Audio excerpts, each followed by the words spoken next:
Welcome to exam बडी। आज है 1 जून 2020। 1 जून 2020 से रिलेटेड जितने भी करंट अफेयर्स के क्वेश्चंस होंगे सारे इस वीडियो में हम डिस्कस करने वाले हैं। आज की वीडियो का फर्स्ट क्वेश्चन है, हिंदी पत्रकारिता दिवस कब मनाया जाता है। हिंदी पत्रकारिता दिवस मनाया जाता है 30 मई को। इसके बारे में जानते हैं। हिंदी भाषा में उदंत मार्टन से के नाम से पहला समाचार पत्र 30 मई 1826 में निकाला गया था, इसलिए इस दिन को हिंदी पत्रकारिता दिवस के रूप में मनाया जाता है। पंडित जुगल किशोर शुक्ल ने इसे कोलकाता से एक साप्ताहिक समाचार पत्र के तौर पर शुरू किया था। इसके प्रकाशक और संपादक भी खुद थे। ब्रिटिश भारत में उन्होंने कोलकाता को अपनी कार्यस्थली बनाई। पैसे की तंगी की वजह से 4 दिसंबर 1826 को इसका प्रसारण बंद कर दिया गया। नेक्स्ट क्वेश्चन चलते हैं। 29 मई को किस पूर्व प्रधानमंत्री की पुण्यतिथि मनाई जाती है। 29 मई को चौधरी चरण सिंह की पुण्यतिथि मनाई जाती है। इनका जन्म हुआ था 23 दिसंबर 1902 में, हापुड़ में जन्म हुआ था इनका, और इनकी मृत्यु हुई 29 मई 1987 में नई दिल्ली में। नेक्स्ट क्वेश्चन है, माउंट एवरेस्ट दिवस कब मनाया जाता है। माउंट एवरेस्ट दिवस मनाया जाता है 29 मई को। ऑप्शन होगा बी। एडमंड हिलरी और तेंजिंग नॉर्वे इसी दिन 1953 में माउंट एवरेस्ट पर पहुंचने वाले पहले व्यक्ति बने थे। इन्हीं की याद में माउंट एवरेस्ट दिवस के तौर पे मनाया जाता है। अंतर्राष्ट्रीय संयुक्त राष्ट्र शांति सैनिक दिवस कब मनाया जाता है।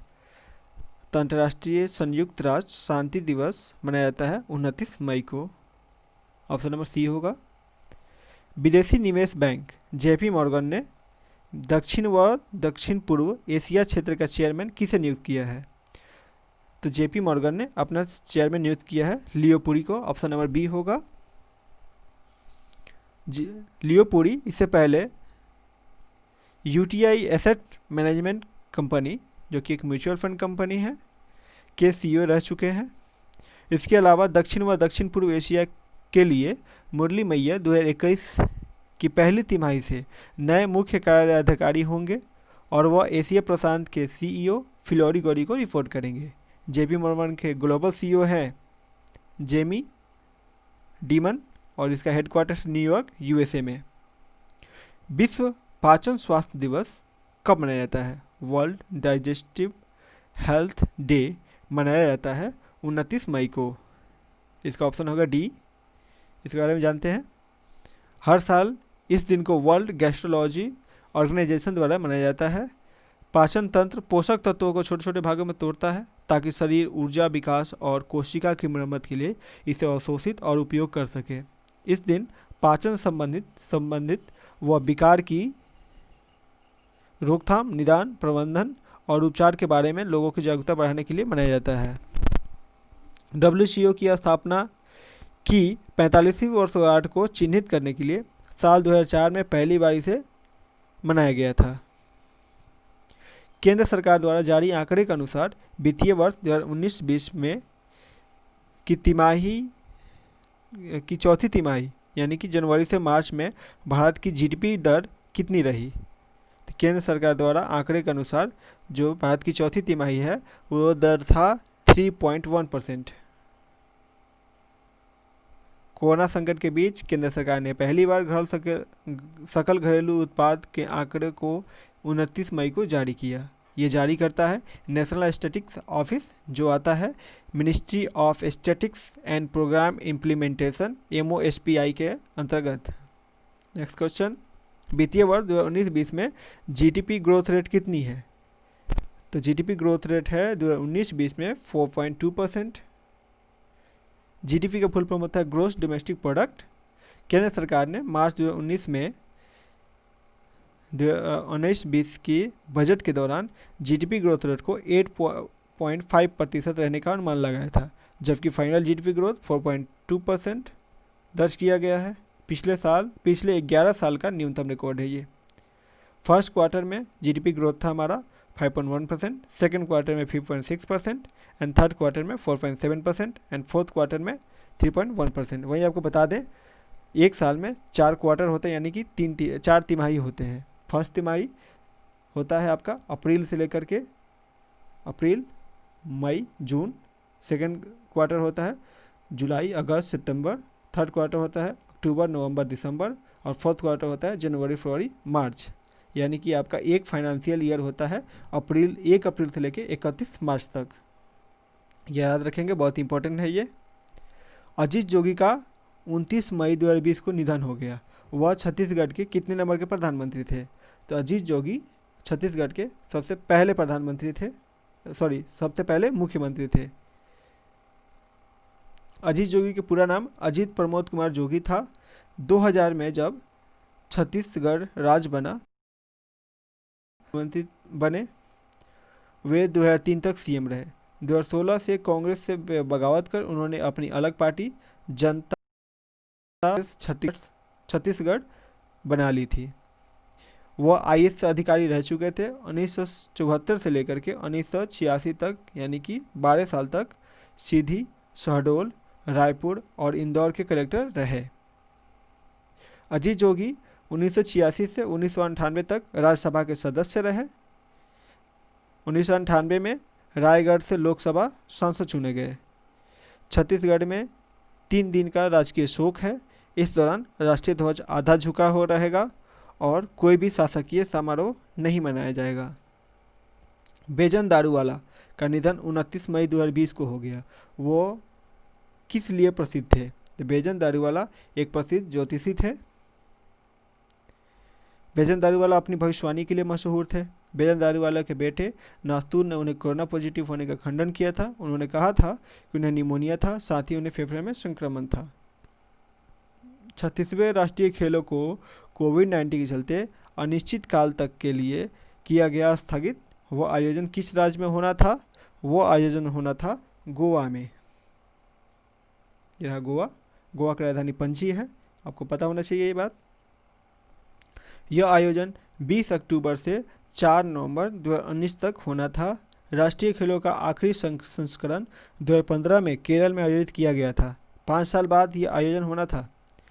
इसमें देश भर के राज्यों, केंद्र शासित प्रदेश और इंडिया आर्म्ड फोर्स के खिलाड़ी हिस्सा लेते थे। पहली बार इसका आयोजन 1924 में दिल्ली में हुआ था। इसका हेडक्वार्टर दिल्ली के ओलंपिक भवन में है। नेक्स्ट क्वेश्चन, मलेशिया के पूर्व प्रधानमंत्री का नाम बताएं जिन्हें उनकी पार्टी बरसातु ने बर्खास्त कर दिया गया है। तो वो हैं महातिर मोहम्मद। अब ये महातिर मोहम्मद क्यों इम्पोर्टेंट है? क्योंकि महातिर मोहम्मद पिछले साल संयुक्त राष्ट्र में कश्मीर को लेकर भारत के खिलाफ पाकिस्तान के सुर में सुर मिलाए थे। आईटी कंपनी विप्रो का मुख्य कार्यकारी अधिकारी, चीफ एग्जीक्यूटिव ऑफिसर और प्रबंध निदेशक किसे नियुक्त किया गया है? तो वो हैं विप्रो के नए मुख्य कार्यकारी अधिकारी और सीएमडी, वो हैं थियरी डेलापोर्ट। Option number A. यह विप्रो के वर्तमान सीईओ और एमडी अबिदाली निमचवाला की जगह लेंगे, जो 1 जून 2020 को सीईओ और एमडी के रूप में अपना पद छोड़ेंगे। थियरी डेलापोर्ट 6 जुलाई 2020 को पदभार संभालेंगे।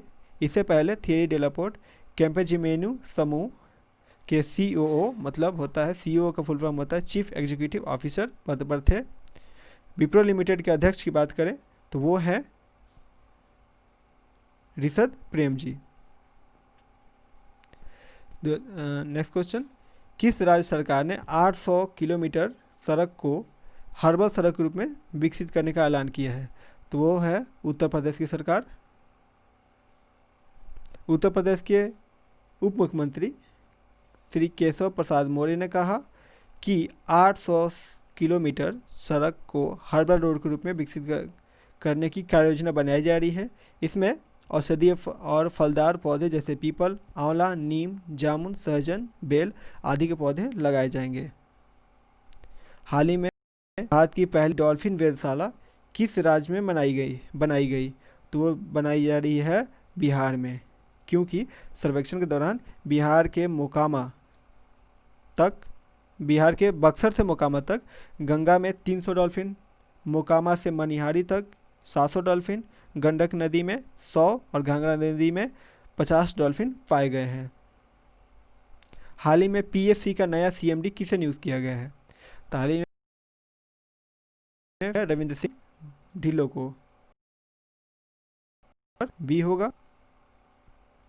चलते हैं नेक्स्ट क्वेश्चन की तरफ। पीएफसी का फुल फॉर्म होता है पावर फाइनेंस कॉर्प, हेडक्वार्टर है नई दिल्ली में, इसका ऑनर है government of India. Revenue total इसका रेवेन्यू है 1 साल का 2017 से लेकर 18 तक का इसका रेवेन्यू है 402 crore US dollar. Total asset है 4332 crore US dollar. Operating income है 125.1 करोड़ यूएस डॉलर। रविंद्र सिंह ढिल्लों को पीएफआई सीएमडी नियुक्त किया है। नई दिल्ली में 16 मार्च को प्रधानमंत्री नरेंद्र मोदी की अध्यक्षता में मंत्रिमंडल की नियुक्ति समिति ने रविंद्र सिंह ढिल्लों को सोमवार को एक आदेश के अनुसार पावर फाइनेंस कॉर्पोरेशन के अध्यक्ष और प्रबंध निदेशक की मंजूरी दे दी है। वहीं सीएमडी का फुल फॉर्म बता दें, सीएमडी का फुल फॉर्म होता है chairman and managing director. Next question, किस राज्य में कोविड-19 नकारात्मक प्रमाण पत्र अनिवार्य किया है? तो वो राज्य बन चुका है गोवा। गोवा में आपको कोविड-19 नकारात्मक पत्र देना अनिवार्य हो गया है। अगर आपको ये वीडियो अच्छा लगा हो तो प्लीज़ चैनल को लाइक करें और अभी तक सब्सक्राइब नहीं किया है तो सब्सक्राइब करें और ऐसे ही वीडियो आपको मिलते रहेंगे। Thank you.